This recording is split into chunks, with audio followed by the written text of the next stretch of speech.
கையில பிடிச்சிட்டு பேசினா மைக் ஸ்டாண்ட் மாதிரியே இருக்கும். வேற ஏதாவது இருக்கா? இல்ல சார், ஐ அம் டன். ஏன்னா ஏற்கனவே இது திரை உலகம். இதுல என்ன மாதிரி பேச்சு உலகத்துல இருக்கவங்க வர்றது இடைஞ்சல். நீங்க இதுல புது கண்டிஷன் போட்டீங்கன்னா பயமா இருக்கு. அனைவருக்கும் என் அன்பான வணக்கம். மிகப்பெரிய திரையுலக பிரபலங்கள் எல்லாரும் இருக்கிற இடத்துல இந்த படத்தை பத்தி கொஞ்சம் பேசுங்கன்னு டைரக்டர் கேட்டுக்கிட்டாங்க. உண்மையிலே எனக்கு ரொம்ப பிடித்த படம்.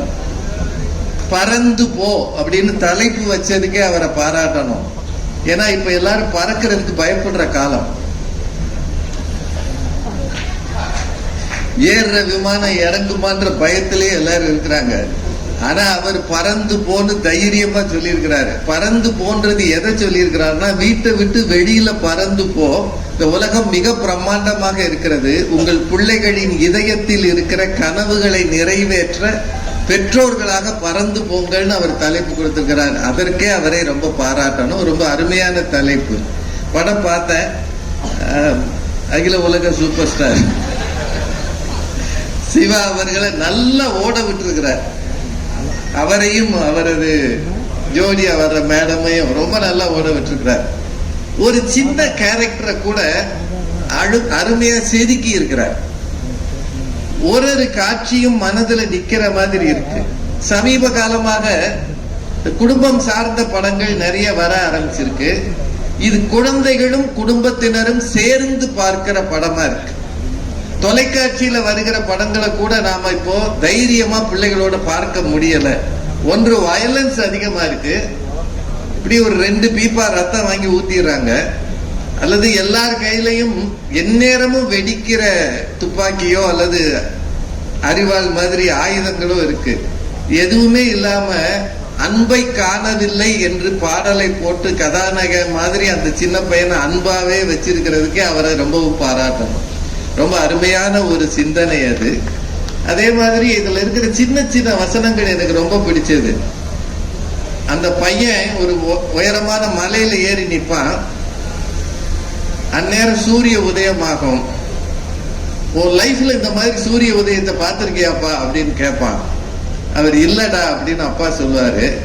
ஏன் உங்க அப்பா உன்னை இந்த மாதிரி இடங்களுக்கு கூட்டிட்டு வரலையான்னு கேட்பான். அதுக்கு அவர் சொல்லுவார், இல்ல நான் எங்க அப்பாவை கூட்டிட்டு வரல அப்படின்னு சொல்லுவாரு. ரொம்ப நல்லா இருக்கும். ஏன்னா அவன் தான் ஓடி இருப்பான் அந்த இடத்துக்கு.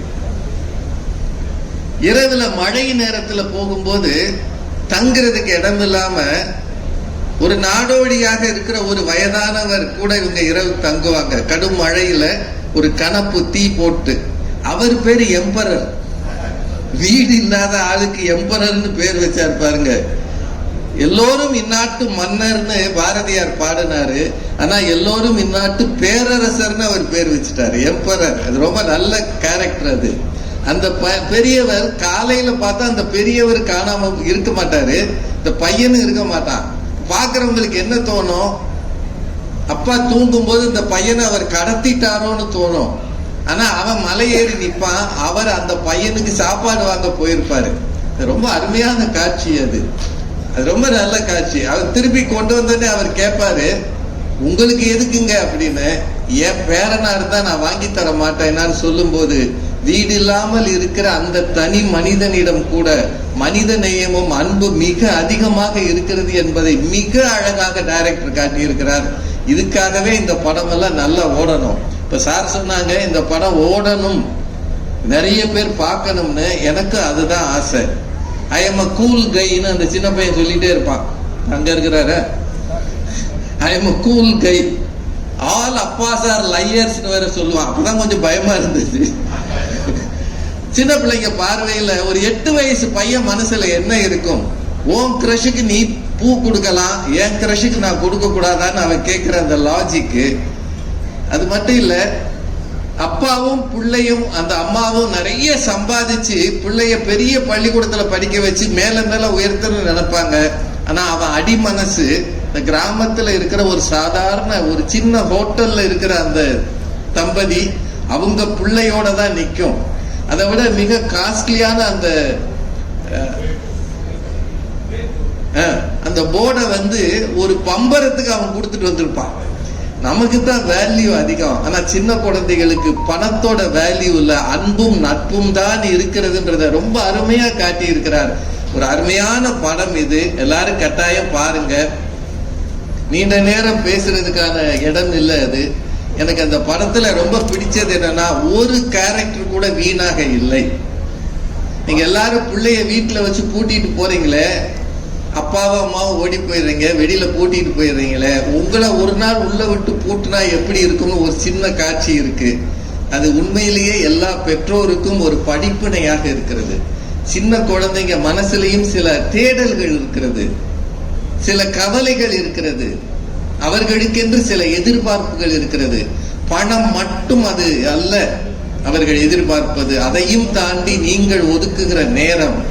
எப்போ உங்க பிள்ளைகளை கூட்டிட்டு பல இடங்களுக்கு போய் உலகத்தை அறிமுகம் செய்கிறீர்களோ, இப்பெல்லாம் டெஸ்டினேஷன் சொன்னா சிங்கப்பூர் போ, மலேசியா போன்றாங்க. இல்ல, நம்ம ஊர் காடுகள்ல, நம்ம ஊர் கிராமங்கள்ல, நம்ம ஊர் குளங்கள்ல, வெளிகளிலே இயற்கை இருக்கிறது. அந்த இயற்கையை தேடுங்கள், அதை பாதுகாத்து கொண்டு வாருங்கள், அதை உங்கள் பிள்ளைகளுக்கு அறிமுகம் செய்யுங்கள். அதில் தான் அன்பு இருக்கிறது என்று காட்டியிருக்கிற டைரக்டர் ராம் அவர்களை எவ்வளவு பாராட்டினாலும் தகும். இந்த திரைப்படம் மிகப்பெரிய வெற்றியை பெற வேண்டும். பறந்து பறந்து மக்கள் இதை பார்க்க வேண்டும். பறந்து போ என்கிற இந்த படம் உண்மையிலேயே தமிழ் மக்களுக்கு ஒரு பாடமாகவும் இருக்கிறது, படிப்பினையாகவும் இருக்கிறது. இந்த சின்ன குழந்தைங்க பேசுறாங்க பாருங்க, அவங்க பேசின பிறகு அதை விட சிறப்பா யாரும் பேச முடியாது. அதுல ஒண்ணு மறந்துட்டு நின்னானே, அவன் கூட நல்லா தான் பேசுறான். அவன் வயசுக்கு அது நல்லா தான் பேசுறான். அதனால அந்த குழந்தைகளை பேச வச்சதே ஒரு புதிய முயற்சி தான். இந்த குழந்தைகள் எல்லாம் மேடையில வச்சு அவங்கள வச்சு ஒரு ஆடியோ லான்ச் பண்ணதே அருமையான முயற்சி தான். படத்தில் இருக்கிற அத்தனை கலைஞர்களுக்கும் என்னோட வாழ்த்துகள். மிகச் சிறப்பான படம். இது வெற்றி பெறும் என்ற நம்பிக்கையோடு நன்றி கூறி விடைபெறுகிறேன். நன்றி, வணக்கம்.